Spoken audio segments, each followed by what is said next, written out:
Hello అండి. అందరికీ నమస్కారం. అందరూ ఎలా ఉన్నారు? అందరూ బాగున్నారా? సో, ఈరోజు వీడియో ఏంటి అంటే, నిన్న టాపిక్ చెప్పాను కదా! జీకే అండ్ అలాగే సైకాలజీ అని చెప్పాను కదా! సో, జీకే హ్మ్. జీకే సరిగ్గా చదవలేదులెండి.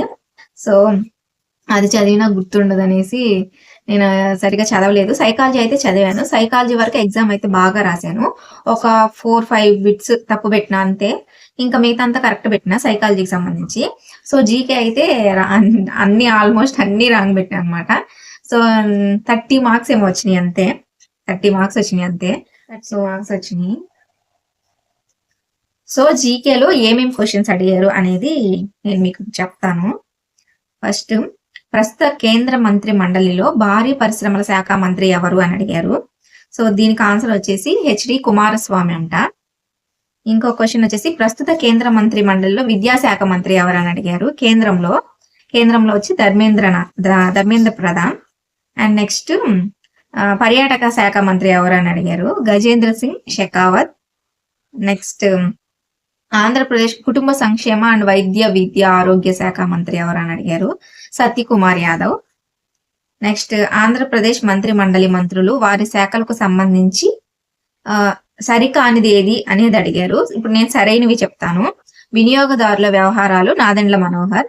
వంగలపూడి అనిత హోంమంత్రిత్వ శాఖ. నెక్స్ట్ పర్యాటక శాఖ వచ్చేసి కందుల దుర్గేష్. ఇవి. నెక్స్ట్ క్వశ్చన్ వచ్చేసి ప్రస్తుత ఆంధ్రప్రదేశ్ యొక్క వ్యవసాయ శాఖ మంత్రి ఎవరు అన్నారు. అచ్చెన్నాయుడు గారు. కింజారపు అచ్చెన్నాయుడు గారు. నెక్స్ట్ వచ్చి ఇవి తీర ప్రాంతాలకు సంబంధించిన క్వశ్చన్స్. గుజరాత్ లోని తీర ప్రాంతానికి సంబంధించి పరిశీలించండి అని ఏబి ఇచ్చారు. ఏ వచ్చేసి ఈ రాష్ట్రంలో తీర ప్రాంతం అరేబియా సముద్రం చుట్టూ ఉంది. గుజరాత్ తీరాన్ని వంగ తీరం అని పిలుస్తారు అని ఇచ్చారు. సో, ఇందులో బి రాంగ్ ఆన్సర్ అనమాట. తీర ప్రాంతం అరేబియా సముద్రం చుట్టూ ఉంది. గుజరాత్ రాష్ట్రం యొక్క తీర ప్రాంతం. అది కరెక్ట్ ఆన్సర్. నెక్స్ట్ వచ్చేసి భారతదేశంలో అతి పొడవైన తీర రేఖ గల రాష్ట్రం ఏది అని అడిగారు. సో, కరెక్ట్ ఆన్సర్ వచ్చేసి గుజరాత్. నెక్స్ట్ క్రింది వాటిలో సరికానివి అన్నారు. సో, సరైనవి చదువుతాను. దేశంలో అతి తక్కువ తీర రేఖ కలిగిన కేంద్ర పాలిత ప్రాంతం వచ్చేసి డామన్ డయ్యు. నెక్స్ట్ వచ్చేసి దేశంలో అతి తక్కువ తీర రేఖ కలిగిన రాష్ట్రం గోవా.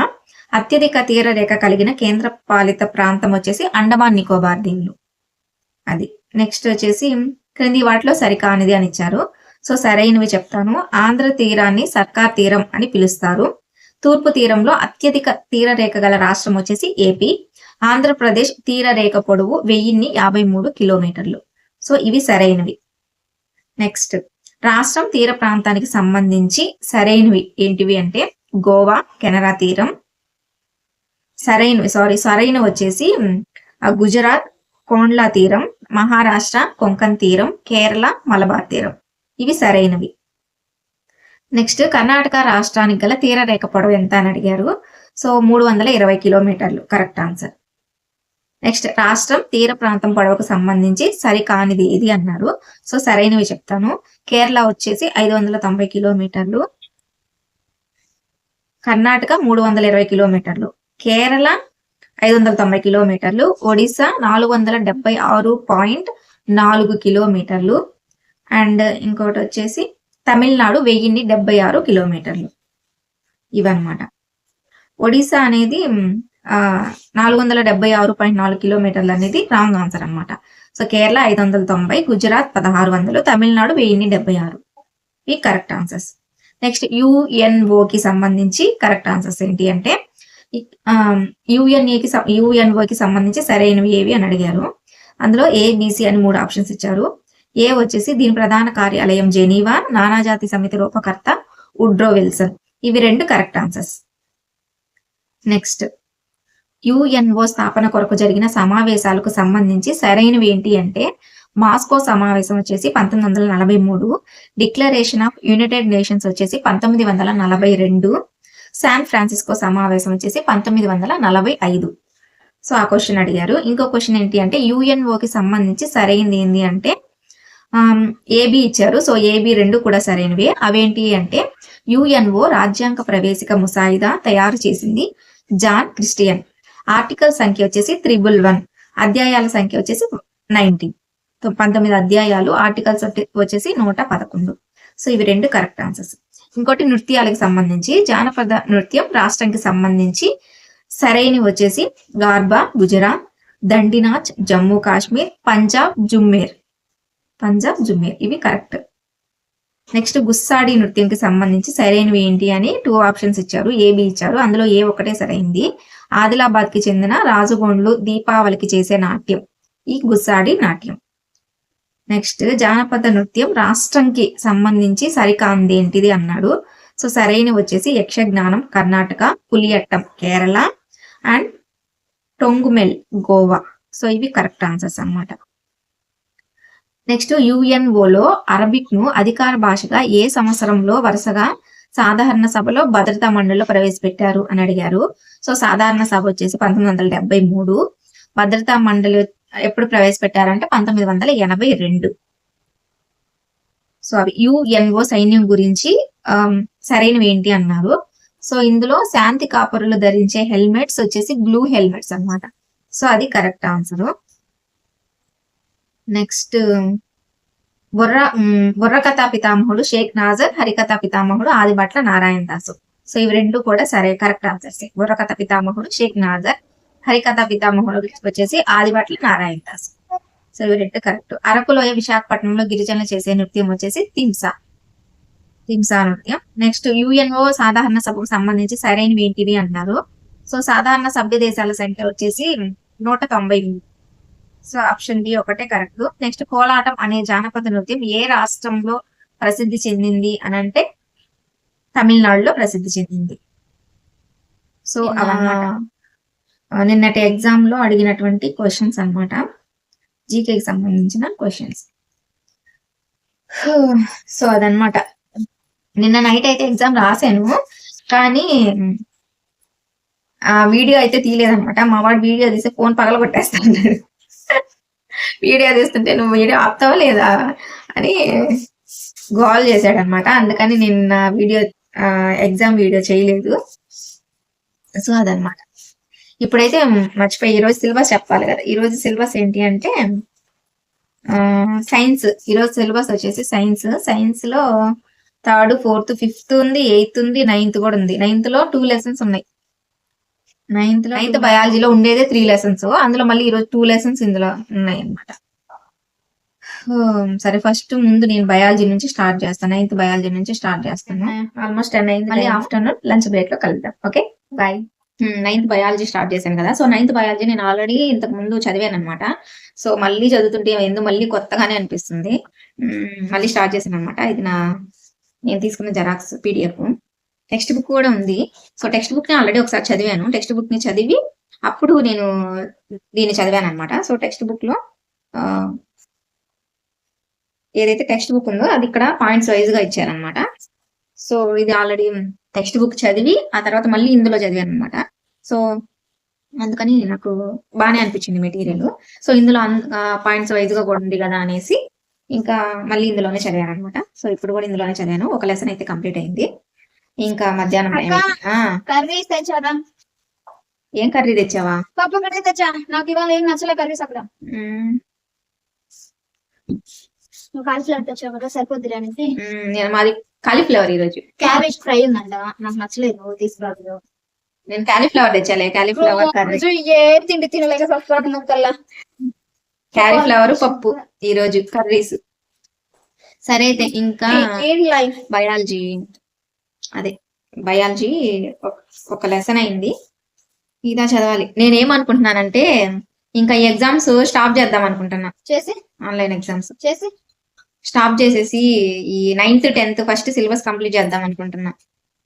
మంచి ఐడియానే, కానీ ఇప్పుడు మనకి ఒక ఎగ్జామ్ అనేది లేకపోతే అంటే ఇప్పుడు స్టాప్ చేయడం అంటే అసలు ఎగ్జామ్స్ రాయకుండా అయితే స్టాప్ చేయను.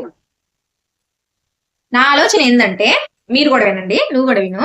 నేను ఏమనుకుంటున్నానంటే ఇది స్టాప్ చేసి ఈ ఎగ్జామ్స్ స్టాప్ చేసి నేనేమనుకున్నా అంటే first 9th, 10th syllabus complete చేద్దాం. 9th, 10th సిలబస్ కంప్లీట్ చేసి రోజుకొకటి అంటే ఒక తెలుగు కానీ, మ్యాథ్స్ కానీ, ఇంగ్లీష్ కానీ, సైన్స్ కానీ, సోషల్ కానీ రోజుకి ఒక ప్రాక్టీస్ పేపర్ చేద్దాం అనుకుంటున్నా. ప్రాక్టీస్ పేపర్, మోడల్ పేపర్ బయట దొరుకుతున్నాయి కదా. అట్లాగా రోజుకి ఒక పేపర్ చేద్దాము. 9th 10th సిలబస్ ని కంప్లీట్ చేద్దాము అనుకుంటున్నా. ఏమంటారు? మంచి ఐడియానే. మీరేమంటారో కింద Comment చేసేయండి. కామెంట్స్ చేసి చెప్పండి. నేను అనుకున్నది కరెక్టా రాంగా? ఇదే సక్సెస్ సిరీస్ టెస్ట్ సిరీస్ నే ఫాలో అవ్వమంటారా, లేదా నేను అనుకున్నది ఫాలో అవ్వమంటారా అనేది ఒక చిన్న సజెషన్ చెప్పండి. సో దాన్ని బట్టి నేను డిసైడ్ అవుతాను. మాన్స నువ్వేమంటావు? అంటే సక్సెస్ సిరీస్ నేను ఒక రోజు రాస్తుంటే ఒక రోజు రాయట్లేదు, ఒక రోజు రెగ్యులర్ గా రాస్తే ఓకే. నేను రెగ్యులర్ గా రాయలేకపోతున్నాను కదా. సో ఒక రోజు ఇంట్లో ఉంటుంటే ఒక రోజు ఏదో ఒక పని పడతా ఉంది. సో ఇప్పుడు పనుల కాలం కదా అందులో, అందువల్ల కుదరట్లేదు నాకు. అదే నేనైతే అది అనుకుంటున్నా. ముందు 9th 10th సిలబస్ కంప్లీట్ చేసేసి ఆ తర్వాత ఆ సిలబస్ రోజుకు ఒకసారి చదువుకున్నాం. 9th 10th 8th వరకు ఒకసారి చదువుకున్నాను కానీ ఎటు పోయినాయో సర్లే కొంచెం ఐడియా ఉంది దీని మీద. అసలు ఏడేముందో కూడా తెలియదు కదా. మళ్ళీ అవి కూడా మళ్ళీ చదవాలి కదా. అదే 9th 10th చదివినా నేను, ఒక్క ముక్క గుర్తులేవు. యాక్చువల్ గా నా ఫస్ట్ ప్లానింగ్ కూడా అదే, 9th 10th కంప్లీట్ చేసేసి తర్వాత ఎగ్జామ్స్ రాసుకుందాంలే అనేసి. నేనేమనుకున్నా, ఈ సక్సెస్ సిరీస్ డైలీ వస్తున్నాను కదా, డైలీ రాస్తున్నాను కదా, కంప్లీట్ అయిపోద్ది అనుకున్నా. కానీ అస్సలు కుదరట్లా, ఏదో ఒక పని పడుతుంది. మొన్న 1 వీక్ కుదరలేదని చెప్పాను కదా. సో 1 వీక్ మా తాత చనిపోయారు అనమాట.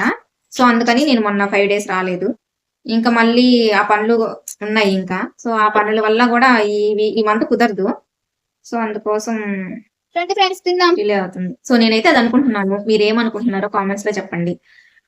అంటే డైలీ ఎగ్జామ్ రాసి మార్క్స్ చెప్తానని వాళ్ళకి చెప్పాను కదా, మధ్యలో డ్రాప్ అయింది. అంటే నన్ను చూసి చాలా మంది ఎగ్జామ్ తీసుకొని రాస్తున్న వాళ్ళు ఉంటారు. అంటే మాకంటే కుదరక మళ్ళీ మాట పోతుంది కదా. నాకంటే కుదరక నేను డ్రాప్ అవుదాం అనుకుంటున్నాను. ఎవరైతే ఎగ్జామ్ తీసుకొని రాస్తున్నారో డైలీ వాళ్ళు ఖచ్చితంగా ఫాలో అవ్వండి. సో నాకు కుదరక నేను ఇలా నిర్ణయం తీసుకోవాలి అనుకుంటున్నాను. మీరు ఏమనుకుంటున్నారు అనేది కింద కామెంట్స్ లో ఖచ్చితంగా చెప్పండి.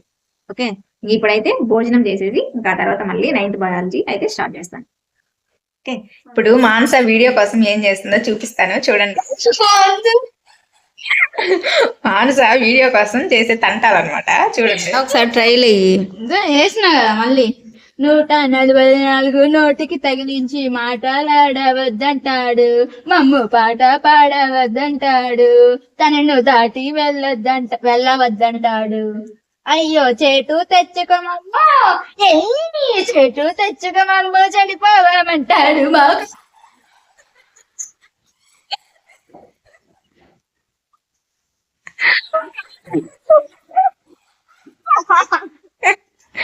మానస వీడియోల కోసం పాట కూడా నేర్చుకుంటుంది పాపం. సౌండ్ వచ్చింది నాకు, వీడియో తీసుకున్నాను. నేను కూడా పాడుతున్నానుగా. సరే కానీ నువ్వు స్టార్ట్ చేయి, నేను మధ్యలో అనుకుంటా. నేను స్టార్ట్ చేసేదే. కానీ మా కొద్ది తెల్లదొరతనము దేవా, మా కొద్ది తెల్లదొరతనము, మా ప్రాణాలపై పొంచి మానాలు హరించే మా కొద్ది తెల్లదొరతనము దేవా. సిలబస్ ఈరోజు చెప్పాను కదా, సక్సెస్ సిరీస్ స్టాప్ చేద్దాం అనుకుంటున్నాను అనేసి. సో నేనైతే 9th బయాలజీలే చదువుతున్నాను. సో ఈరోజు 3 lessons కాబట్టి అందులో 9th బయాలజీ కంప్లీట్ చేయాలి. సో ఇంకా కాలేదన్నమాట అది, ఇంకా కొంచెం ఉంది బ్యాలెన్స్.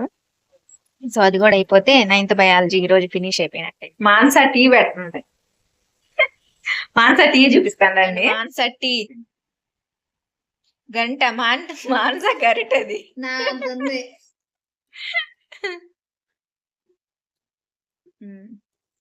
మాన్స టీ షాప్ లో పని చేసినవి ఎందుకు ఎక్స్పీరియన్స్ ఉన్న వాళ్ళు కలిపి స్పెషలిస్ట్ అక్క నేను. అవును, టీ వచ్చేసి క్యూటీన్ అనున్నది. క్యూటీన్ అనున్నది జల నిరోధక శక్తి కలిగిన రసాయన పదార్థం. టీ దాగి మళ్ళీ ఒక క్వశ్చన్ మీకు, కోడిగుడ్డు వెజ్జా నాన్ వెజ్జా? అబ్బా మా అమ్మతో నేను చచ్చిపోతున్నా స్వామి. వెజ్జా నాన్ వెజ్జా కామెంట్ చేయండి. వారంలో నేనేమో 2 రోజులు 3 రోజులు తింటా, అది చూసినాక కనీసం కొంచెమన్నా లావ్ అవుతాను. రోజు తింటాను. మా అమ్మ ఫోన్ చేసి బుధవారం తినబాకు, గురువారం తినబాకు, నాన్ వెజ్ అని దాని గురించి వాళ్ళ అమ్మకి మానసిక పెద్ద యుద్ధమే అప్ప రోజు ఎప్పుడైనా పొరపాటున మర్చిపోయి తిన్నానంటే సంపుతుంది మా అమ్మ. ఆ రోజు నన్ను పడుతుంది. కంపల్సరీ కామెంట్ చేయండి, కోడిగుడ్డు వెజ్జా నాన్ వెజ్జా. నేను చెప్పిన అందులో 2 టైప్స్ ఉంటాయమ్మా అని. అయ్యన్నీ అర్థం కాదు మా అమ్మకి. అంత చెప్పినా అయ్యన్నీ కాదు, ఏమంటారు తెలుసా, అయ్యన్నీ నాకు తెలీదు. తినద్దన్నప్పుడు తినద్దు అంతే, తింటే ఇంట్లో కూడా రాని అంటది. ఏంటో మీరు చెప్పండి, మీరు కామెంట్ చేయండి ఫ్రెండ్స్. నేను మా అమ్మకి చెప్పలేక చచ్చిపోతున్నాను. నేను చెప్పాను కదా సక్సెస్ సిరీస్ ఎగ్జామ్స్ అయితే స్టాప్ చేద్దాం అనుకుంటున్నా.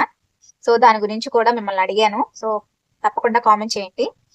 సక్సెస్ సిరీస్ ఎగ్జామ్ స్టాప్ చేసి ముందు సిలబస్ కంప్లీట్ చేసి తర్వాత రోజుకు ఒక మోడల్ పేపర్ అట్లా చేద్దాం అనుకుంటున్నాను. సో దాని గురించి కూడా ఏంటి అంటే మీ ఒపీనియన్ కూడా తీసుకుందాం అనుకుంటున్నాను. సో దాని గురించి కూడా మీరేమనుకుంటున్నారో తప్పకుండా కామెంట్ చేయండి. సో మీ సజెషన్ అనేది చాలా ఇంపార్టెంట్, మర్చిపోకుండా తప్పకుండా కామెంట్ చేయండి. మాన్స అయితే మంచి సజెషన్ అని చెప్పింది.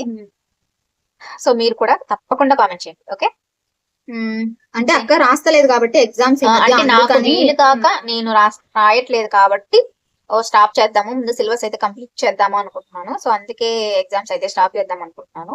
మీకు వీలుంటే ఎగ్జామ్స్ రాసుకోవడమే మంచిది. నన్ను చూసి ఎవరైతే టెస్ట్ సిరీస్ తీసుకొని ఎగ్జామ్స్ రాస్తున్నారో వాళ్ళైతే కంటిన్యూ చేయండి. అంటే మీకు వీలుని బట్టి, నాకు వీలు లేదు కాబట్టి నేను ఒకరోజు చదివితే ఇంకో రోజు చదవట్లేదు కాబట్టి సో నేనైతే స్టాప్ చేద్దాం అనుకుంటున్నాను. సిలబస్ అయితే కంప్లీట్ చేద్దాం అని అనుకుంటున్నాను. సో నేను డైలీ ప్రాక్టీస్ కి మోడల్ పేపర్స్ కూడా తెచ్చుకుందాం అనుకుంటున్నాను. సో వెళ్ళి తెచ్చుకుంటాను కూడా. ఉన్నాయి అవైలబుల్ గా ఉన్నాయి, మార్కెట్ లో అయితే ఉన్నాయి అవైలబుల్ గా. తెచ్చుకుంటే ఖచ్చితంగా మీకు చెప్తాను. ప్రీవియస్ పేపర్స్ అవి తెచ్చుకుంటాను, చూపిస్తాను కూడా. సో అయితే ఒక సజెషన్ చేయండి నాకు, నేను తీసుకున్న డెసిషన్ కరెక్టా రాంగా అనేది ఒక కామెంట్ చేయండి. సో అదనమాట ఈ రోజు వీడియో అయితే. ఇంకా డైలీ ఎగ్జామ్స్ మార్క్స్ అనేవి ఉండవు, ఓన్లీ స్టడీ మాత్రమే ఉంటుంది. ఎగ్జామ్స్ ఉంటాయి కానీ అవేంటి అంటే నాకు నేను రాసుకుంటాను అనమాట మోడల్ పేపర్స్. అందులో కూడా క్రాస్ చెక్ చేసుకోవచ్చు, అందులో కూడా పెట్టగలుగుతున్నాం ఏంది అనేది క్రాస్ చెక్, అంటే నేను ఎంతవరకు నేర్చుకున్నాను అనేది చెక్ చేసుకుంటూ చేద్దాము అని అనుకుంటున్నాను.